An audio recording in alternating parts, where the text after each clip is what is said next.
Before we dive in, make sure to hit like and subscribe, because the safety tips we share here could one day save a life, maybe even yours.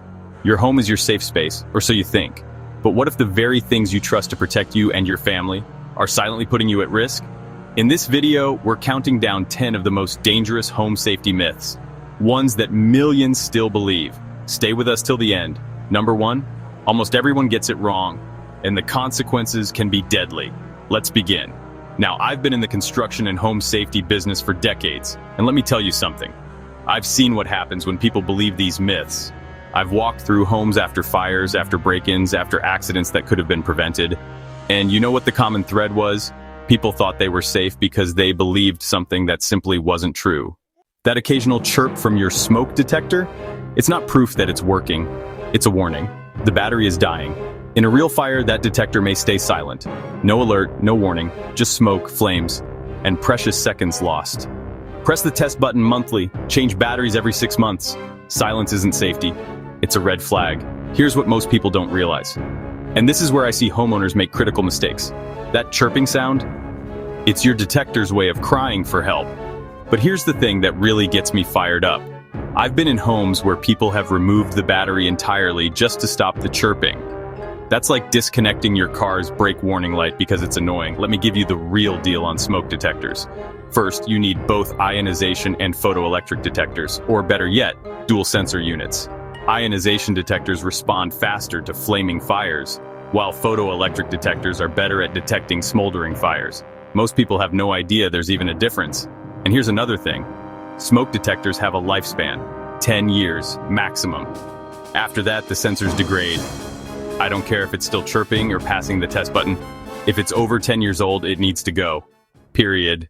You imagine thieves creeping around at midnight, right? That's what they want you to believe. But most burglaries happen during the daytime, between 10 a.m. and 3 p.m., when the house is empty and blinds are down. Install visible security cameras. Reinforce daylight deterrence. Safety doesn't punch out at sunrise. This one really gets under my skin because it's such a dangerous assumption. I've worked with families who've been hit by daytime burglars, and they all say the same thing. We never thought it would happen in broad daylight. Think about it logically. And this is how criminals think. During the day, adults are at work, kids are at school, neighbors are busy with their own lives. The mailman, delivery trucks, service vehicles, they're all normal sights during the day. A burglar can walk up to your front door at 2 p.m. looking like they belong there, and nobody bats an eye. Here's what you need to understand about deterrence. Burglars are looking for easy targets. They want to get in and out fast with minimal risk. Visible security measures, cameras, alarm company signs, motion lights, these make them think twice. But it's not just about having them, it's about having them visible from the street. And let's talk about your daily routine. Do you leave at the same time every day? Come home at the same time? Park in the same spot? Criminals watch for patterns. Mix it up. Leave lights on timers. Have a neighbor park in your driveway occasionally. Make your house look lived in, even when it's not. You unplug the curling iron and walk away. But did you know some appliances stay hot or even spark after being unplugged? Internal wiring defects can turn a quiet appliance into a quiet hazard. Let devices cool completely. Keep flammable items far away. Unplugging helps. But it's not the end of the job. This is where my electrical background really comes into play. I've investigated house fires that started from appliances that were supposedly safe because they were unplugged. Here's the reality.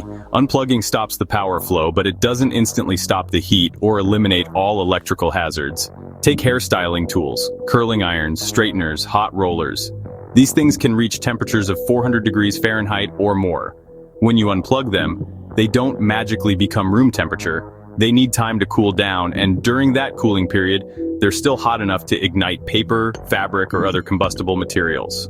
But here's where it gets really dangerous: internal component failure.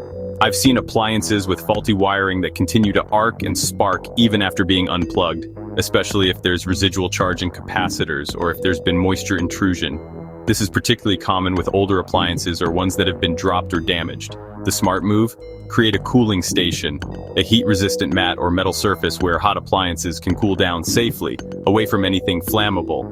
And if an appliance ever feels warm when it shouldn't be, or if you smell burning when nothing should be hot, get it checked by a professional or replace it entirely. Hiding bleach under the sink or pills in a drawer isn't enough. Kids are curious. They climb, they search. Thousands of poison emergencies happen every year, all from places adults assumed were hidden. Use childproof locks and put dangerous items out of reach and out of sight. Both matter. As someone who's childproofed countless homes, let me tell you, kids are like little engineers. They figure things out, they problem solve, they're persistent, and they have no concept of danger. I've seen toddlers stack books to reach high shelves, use chairs as ladders, and figure out how to open childproof containers that adults struggle with. The under-the-sink cabinet? That's like a treasure chest to a curious kid. It's dark, it's mysterious, and it's full of colorful bottles that look interesting.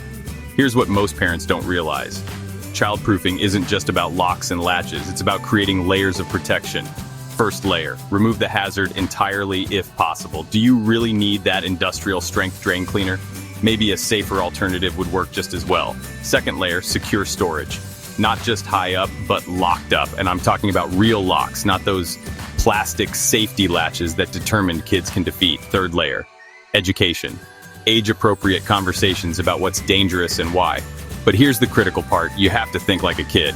Get down on their level, literally. Crawl around your house and see what looks interesting from a 3-foot height. Those colorful cleaning supplies under the sink, they look like juice boxes to a toddler.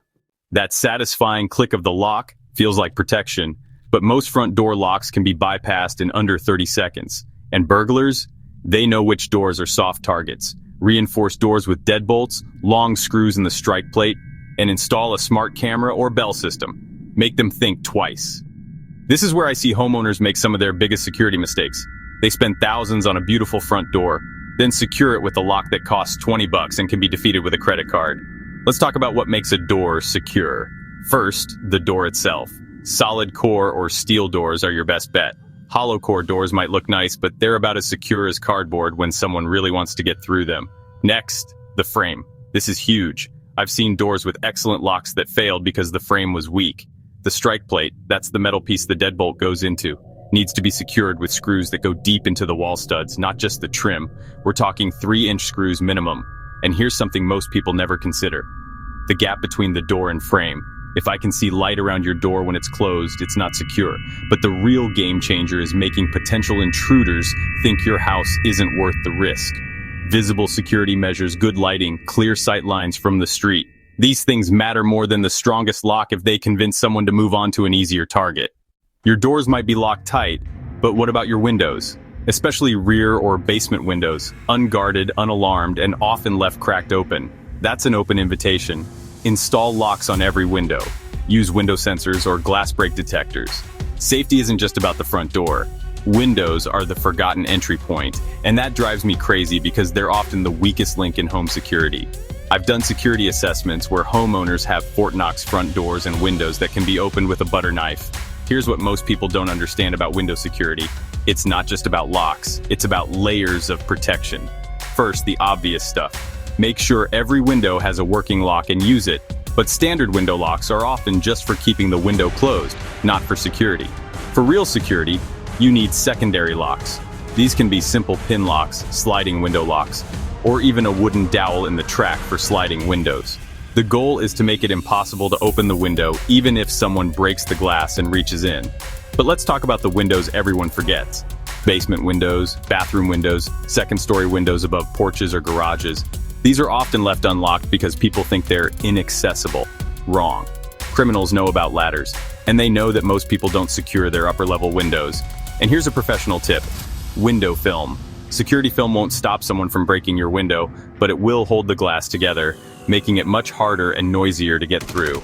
Sometimes that extra time and noise is all you need for help to arrive or for the intruder to give up and move on. You think fires happen to other people, the reckless ones, but most home fires start with ordinary things. A phone charger, a dryer filter, a scented candle left too long, clean vents. Keep flammable items away from heat. Don't leave electronics charging overnight. Fire doesn't need a reason, just a moment. This myth is personal for me because I've seen the aftermath of house fires, and I can tell you, they don't discriminate. Careful people, careless people, rich people, poor people, fire doesn't care. It just needs fuel, heat, and oxygen. Let's talk about the real fire starters in your home. Dryer lint. This stuff is basically tinder. It's designed to burn.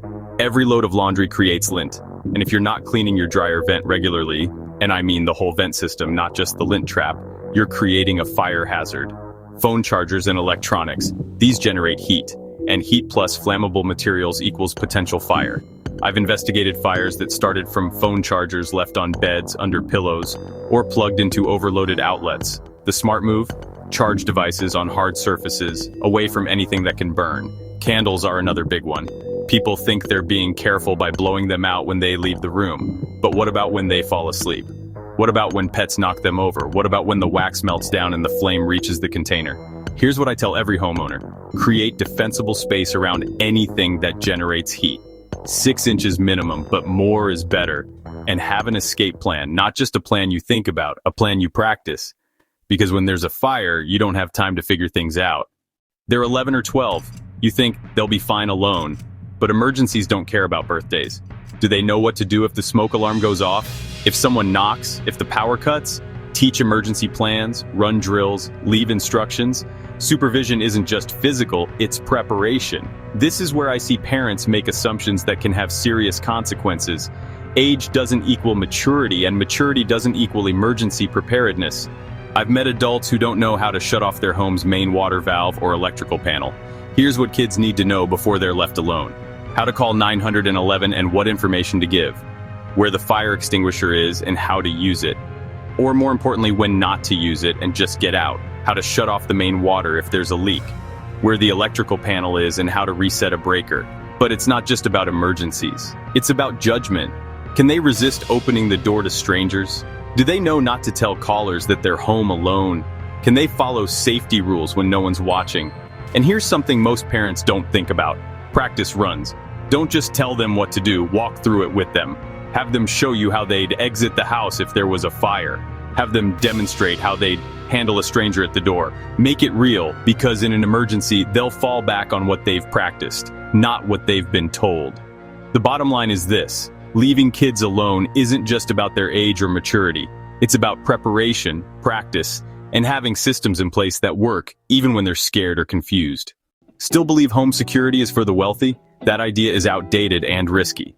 Today you can set up motion sensors, smart cameras, and instant alerts, all from your phone for less than $100. Burglars avoid homes with visible tech. It's not about luxury, it's about deterrence.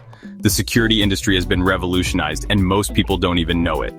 When I started in this business, a basic security system cost thousands to install and hundreds per month to monitor. Today, you can get professional-grade protection for the cost of a nice dinner out. Here's what's changed: wireless technology, smartphone integration, and competition.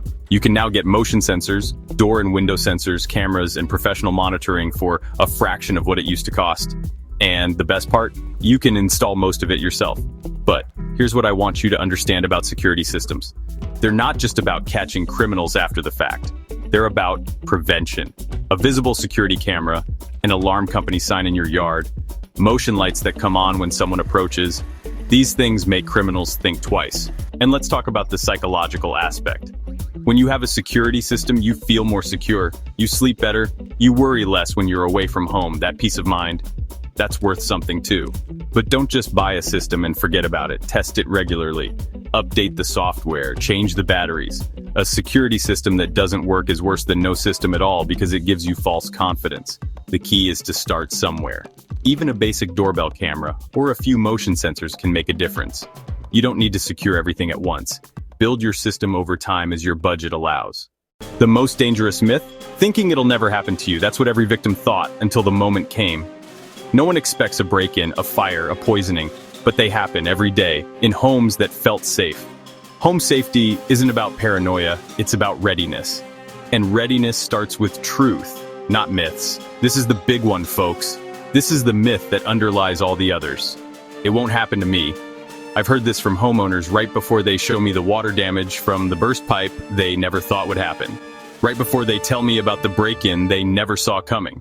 Right before they describe the fire that started from something they never thought was dangerous. Here's the hard truth. Bad things happen to good people, prepared people, careful people. The difference is that some people are ready for it and some people aren't. Being ready doesn't mean living in fear. It means being realistic about risks and taking reasonable precautions. It means having working smoke detectors, secure doors and windows, emergency plans, and the knowledge to handle common problems. I've been in this business long enough to see patterns. The families who recover fastest from disasters are the ones who were prepared. They had insurance, they had emergency funds, they had plans, they had practiced what to do. The families who struggle the most are the ones who never thought it would happen to them. They're the ones who say, "We never needed a security system before," or "We always meant to update those smoke detectors," or "We kept meaning to talk to the kids about what to do in an emergency." Here's what I want you to take away from this. Preparation isn't about expecting the worst. It's about being ready if the worst happens. And that preparation starts with acknowledging that, yes, it could happen to you. So, how many of these myths did you believe? Don't feel bad. Most people do. But now you know better. And that means you can do better. Tap subscribe for more life-saving tips on child safety, women's protection, and smart living at home. Like this video if it opened your eyes, and share it with someone who needs to hear the truth before it's too late. Your safety doesn't start with gadgets. It starts with awareness, and that's what we're here for. Look, I've spent my career helping people make their homes safer, and I can tell you this: knowledge is your best tool. Every myth we've busted today represents a real risk that real families face every day. But now you're armed with the truth. The next step is action. Don't let this information sit in your head. Use it. Walk through your home tonight and look at it with fresh eyes. Test those smoke detectors. Check those door locks. Look at your windows. Think about your emergency plans. And remember, home safety isn't a one-time thing. It's an ongoing process. Technology changes, your family situation changes, your home ages and needs updates. Stay informed, stay prepared, and most importantly, stay safe. Because at the end of the day, your home should be your sanctuary. But it can only be truly safe if you make it that way. The myths we've talked about today, they're not just wrong, they're dangerous. But now you know better. Make it right, make it safe. Your family is counting on it.